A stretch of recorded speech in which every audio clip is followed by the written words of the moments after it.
Okay, this is one of my, okay.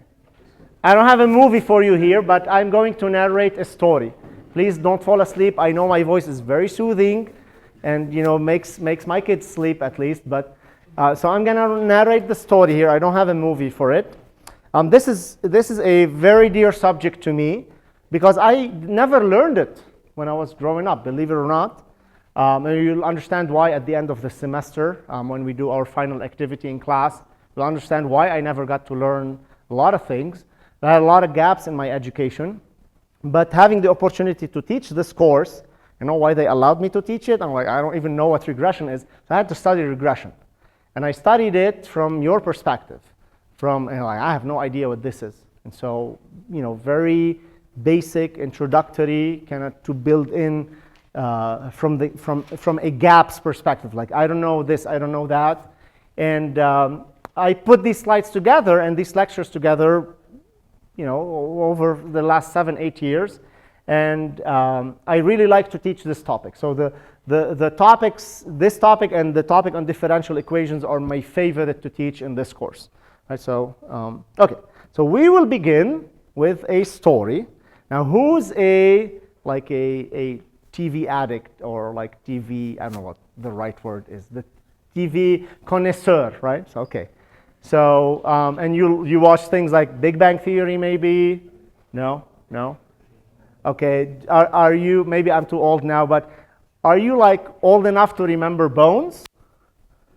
Yeah? Yeah? Bones, okay. The nerdy forensic anthropologist, right, who's obsessed with bones. Emily Deschanel, right, that's her name.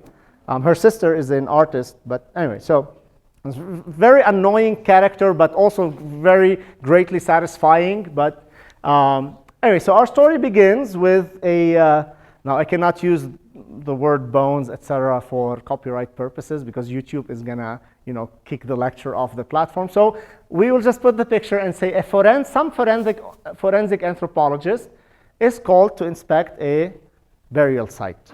Okay, so she arrives there, and you know, there's like, you know, sorry for the morbidity, but there's a point in this.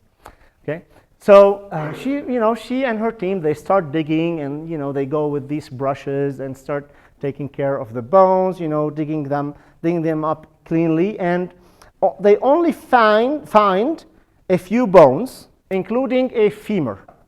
Okay? Now she is tasked with identifying the height of the person. For some reason, it's a top secret mission. Okay, let's say like that's the only thing she's allowed to take to the lab. The femur, you know, some money, and go identify the height of the individual at that burial site. Nothing else. Okay? It's a top secret thing. You know, the FBI and the KGB and all agencies are involved. It's something top secret. Okay. Okay. And the only thing that she knows is that the femur length is 42 centimeters. Now, this is not a femur. Like I, you know, kind of Googling bones with you know, holding a femur. That's the only picture I could find. Anyway, so suppose that this is actually a femur. It might be a femur. I don't know. So the only thing she knows is that the length of the femur is 42 centimeters. Okay? That's why I got the tape measure. So it's 42 centimeters. Then she's like, okay, I think I remember that there is a connection between femur length and height.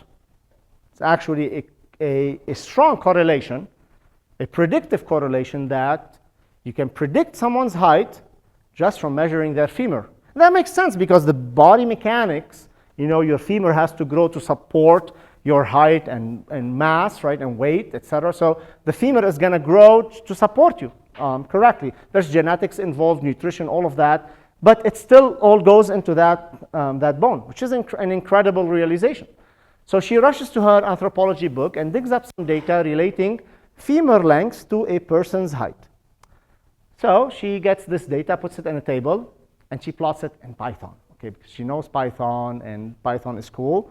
So she plots the data in Python, and she gets this. She does She's taken the class with me. She knows to put it as a scatter, not straight lines, okay? And she puts it as a scatter over here. Femur length on the x-axis, that's the independent variable.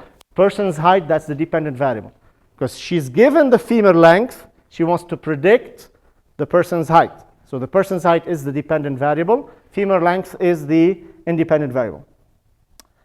And she wants to find the height of the person at 42 centimeters. So that's her femur length over here. She draws this line and like, okay, what am I going to do now? I have this data, and I need to predict the person's height.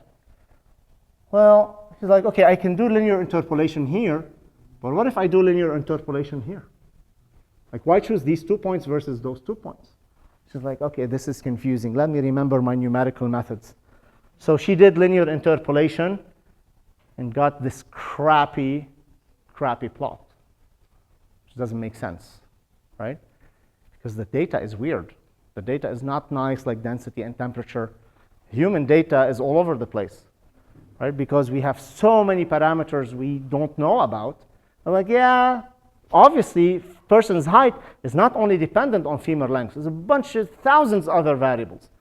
But we're reducing all of that, so we get this kind of weird data. Sometimes even for the same femur length, you get 2 heights.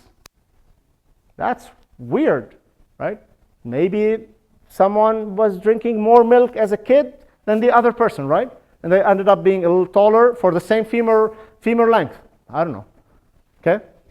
And then she tries to do polynomial interpolation. It doesn't even work. I don't know. She got something like that. She's like, oh, man, this is terrible. But then she thinks about the data, okay, because she went to the U. Okay, so she thinks about the data and notices that maybe I'm going at this wrong. She says, there's clearly a trend in the data. Agreed? Can you see the trend? What does the trend say? As the femur length increases, the height increases. Check. Okay, there is a trend there. Overwhelming trend. And not only that, it looks like it belongs to a straight line, right? It falls like on a straight line. It's not parabolic or exponential. It's like going kind of at that line, right? There's a line that cuts through all of this data. Agreed? Okay. So now, based on what you know so far about curve fitting or interpolation, can you draw a straight line between more than 2 points? Can you? How? You have a straight line, you have 2 unknowns. How can you interpolate that to more than 2 data points?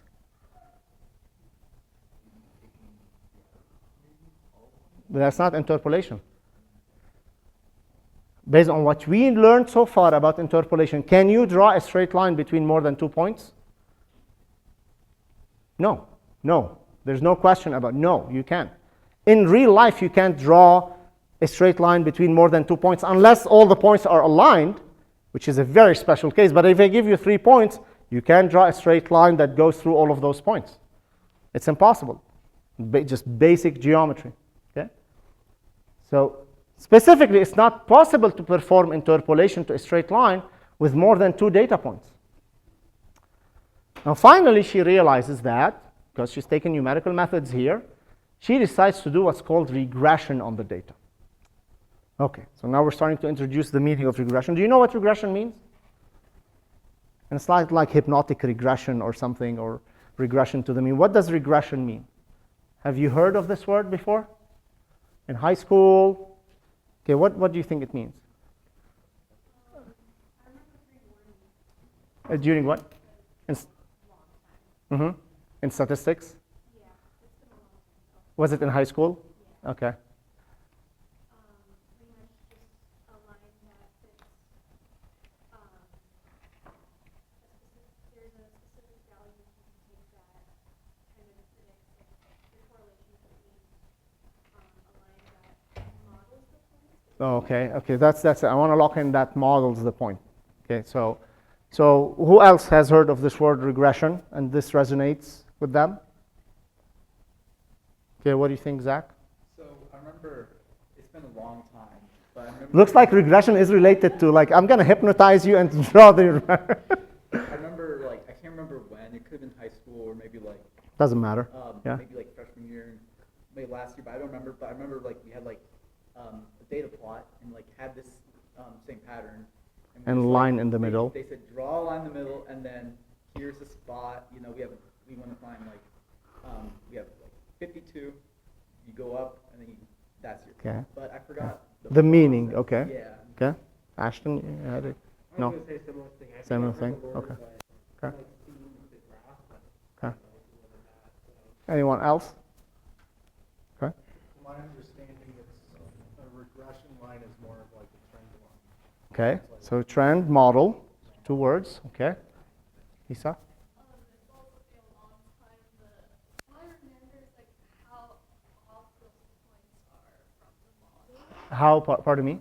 How off. How off they are from the model? And Okay. I remember like it's like lower than 1. It's between 1 and like 0 and 1. And Okay. So that's the R. You're talking about the R squared value. We'll talk about that. Yeah. Yeah. that's Okay. what I'm talking about. Okay. But regression, the meaning of regression, right?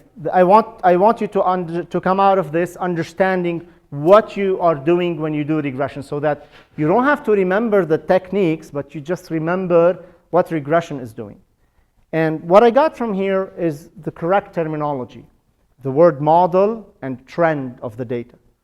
So what Bones decided to do is that that data has a trend, okay?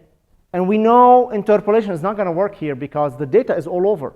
You have 2 values for 1 independent variable. There's no way you can do interpolation there. Which value do you choose? It's not possible. You can't even invert the matrix in that case for the system of equations. But instead of thinking about it as an interpolation, let's think about it as a trend. We're no longer dealing with data that is very accurate and looks very nice. It's just all over the place. So why not just there's a lot of uncertainty in the data anyway.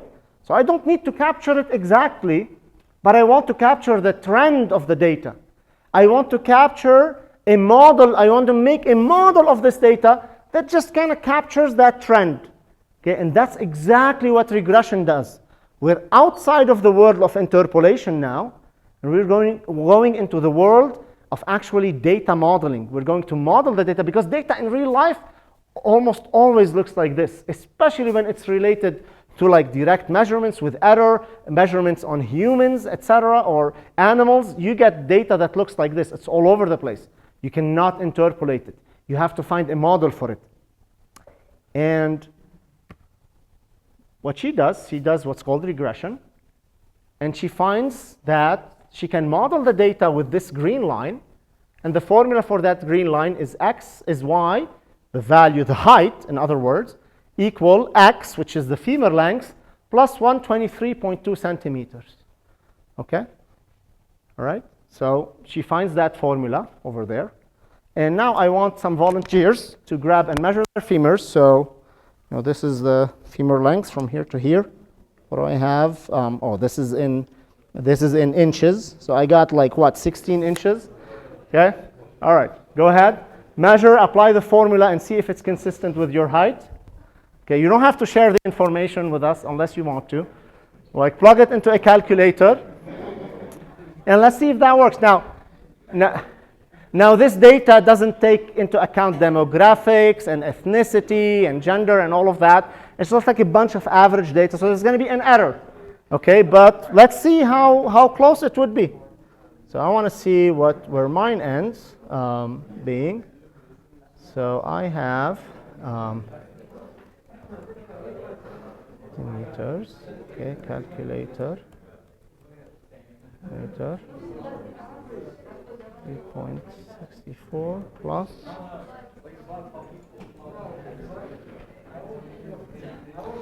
Well, for me, it predicted that my height is 164 centimeters. I'm about 168, so it's not that bad. Okay? It's not that bad. Okay, Aaron? Yeah, so plug it into the formula. 180. Yeah, that's about right. Yeah? Okay. I should have gotten more tape measures. Now you can do the opposite. Predict your femur length from your height. You can do that with this one. Okay, so convert from inches to centimeters. Who wants to do it? Gretchen? Okay, do it. All right.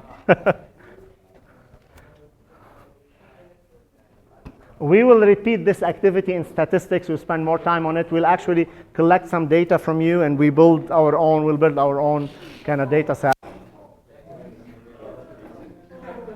Don't forget to. Yeah, for me it was about four. Yeah. You don't know your height, Gretchen? I thought it was 5'6", it turns out it was 5'6". You've grown taller. I have grown as a person. All right. So yeah, don't forget to convert to centimeters. Who else wants to do it before we go?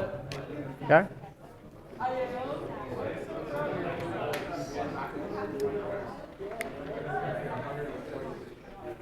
All right. Let's see, is it going to be 47? Okay, I will see you on Tuesday, okay?